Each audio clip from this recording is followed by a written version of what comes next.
कौन काम बा। अब हम बैठी ऊपर चाहे खड़ा रहे चाहे हारमोनियम जी के बैठाई न जी कहते भेंता के पैर नहीं खे तब वो बेचारू मेहनत कर कोनो बात कोई बात नहीं पैर नहीं खेते हमार कमी ना कहाई ये हमारा पैर के कमी कहाँ देखल जाए एयरफोर्स के बहाली में फार्म भर दे तो लोग कहीं दौड़ने नहीं जानता है फोर्स में चला आया वो जब कमी गावे एल बने जा नचनिया नाचे खातिर एल बलू हमने गावे एल बन जा लोग बजावे खातिर एल बा अभी लोग बजावे ला लागल एबार दूसर काम करे कि ना हम एबार लिंटर ढलाई करम हमरा जो मिस्त्री हई तै नीक ना लगी सही एगो बेवकूफ लइका रहे आपने गुरुजी से कहल के गुरुजी हम पढ़े लिखे में मेहनत कम करीले गुरुजी के आशीर्वाद से चेला लोग आगे बढ़ जाला हमरा के आशीर्वाद दी कि हम आगा बढ़ जाए गुरुजी कहले पढ़बे ना पढ़बे तो पढ़ब ना हमरा के आशीर्वाद दी कि हम आगा बढ़ जाए कहले कि जो तोरा के इतना आशीर्वाद दे तनी कि ते कोनो दुकानों पर खड़ा होकबे नु तो उहो कहि कि आगे बढ़ो आगे बढ़ो आगे बढ़ हां कोनो दुकानों पर जाए खड़ा होकबे तो दुकानदारों कहि कि आगे बढ़ जाई भाई साहब माने द्वार छोड़ा तू अगला द्वार पर देखा जाए हेलो कितना सुंदर धुन बजौले हमारा बेंजू मास्टर जा तोरा बजरिया जने बोल जाइए ए पिया ले लई हो नरियल चुनरिया इहे चाही कौनो व्यास गायकी कर तरह गाओ तारे भजन भाव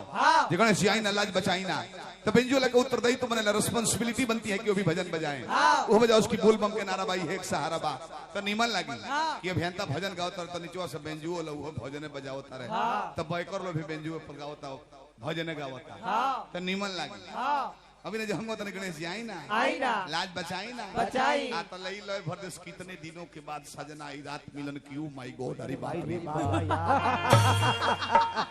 बिगड़ जाई ना कल हंस दी बुढ़ऊ कह के बे जी ठीक बड़े बेंजू वाला खत्म बा कोनो चीज के रेंज बा जगह बनावल बा कुंवर जी से कहर रहे कुंवर जी नर्तकी लाना है माने लेडीज लाना है हम तो लेडीज लेके आइल बने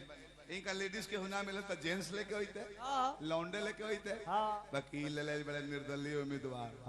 चुनाव चिन्ह कटा गइल भाई साफ छाता भाई हमें हिजड़ा ई एगो तनी गलती कइले बड़ा खैर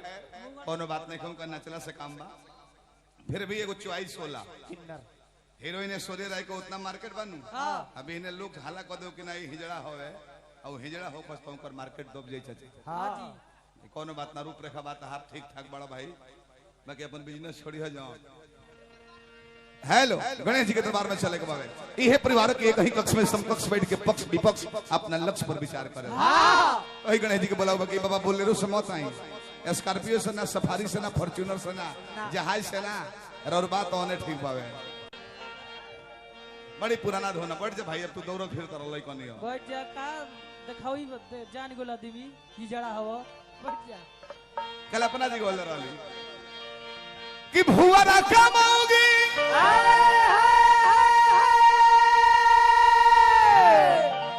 हर जाते बोलबा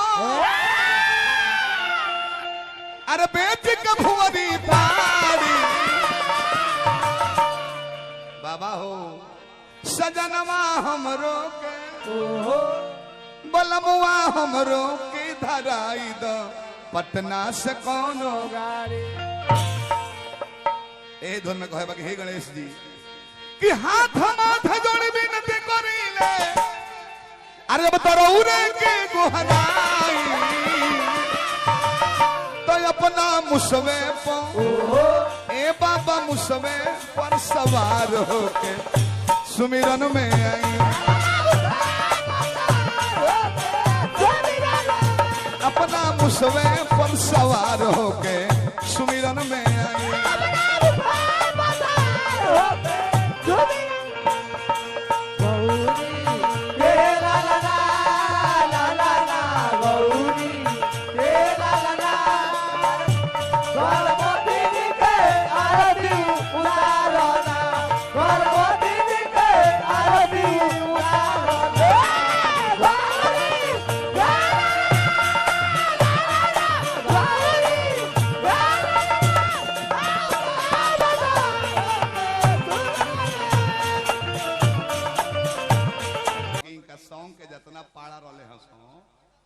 कुल भैंसा हो गई पाड़ा अच्छा ही बताई हमारे अपने मुँह कहले कि हमारे छोट भाई हमें जब छोटका पाड़ा बा तो तो बड़का तावरी स्टैंडर्ड पाड़ा होई नु पाड़ा के पाड़ा हो ई बात तू तो कोनो पड़रू बड़ा ना बही इनका सॉन्ग के जितना गधा रहले हैं सो धीरे धीरे रोमा झाड़ के घोड़ा हो गए सब कि ई गधा से अब फचड़ भई जात जन चमनिया पर ईटवा धोवेला इनकर जानवर के जवाब ओइसने एगो देले रहे का पटना चिड़िया घर के नाम रो सब सुन ले हो हां चिड़िया घर सुन ले बनी एगो अजूबा तोता आई रहे अजूबा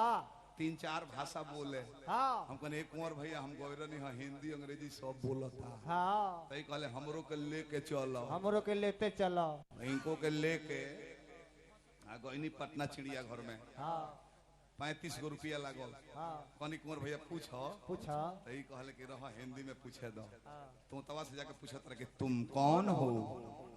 तो कहता कि मैं तोता हूं अरे अभियंता तो हिंदी बोलता अरे भेंताई तो हिंदी स्वाप बोलत एकदम स्वच्छ भाषा में अरे मैं औरी पूछा कहले कि भोजपुरी बहुत भास्ट हो तो भोजपुरी में कहता रहे अंग्रेजी में कहता रहे जाके अंग्रेजियो पूछे कि देख ली कितना पढ़ल लिखल बाड़े कहले कि हु आर यू तो तोवा कहता कि आई एम ए पैरट अरे अभियंताई तो अंग्रेजियो बोलता रहो भोजपुरी में पूछे दो पत्र कितने के हवे तो गरमाई रहे कि कहीं बतिया पूछता पत्र ते के हवे तो कहता कि नहीं खचिन हो हमें न तहर जीजा जी लगी उदास कल कोई बात नहीं हम कहीं तो बदल के पूछता भाषा में दूसर बात है कहीं बतिया पूछता रहा हु आर यू तुम कौन हो क्योंकि प्रणाम करता कि भैया प्रणाम एक बेर कहबत कहीं के ठीक ठाक बा प्रणाम प्रणाम प्रणाम प्रणाम प्रणाम प्रणाम तो वो कहें कि जो जर के राख हो जो तो खिसिया कर मनोज भाई तो रहबे कइले सुन ले बनी बाबा एरा और चित्र कैसन बा और चरित्र कैसन बा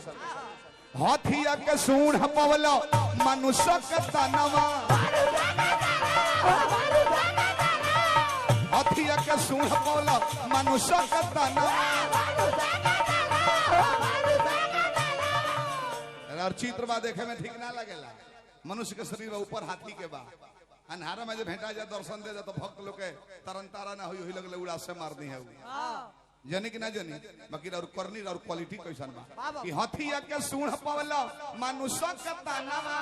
आ सब देवता में पहिले होखेला पूजा नवा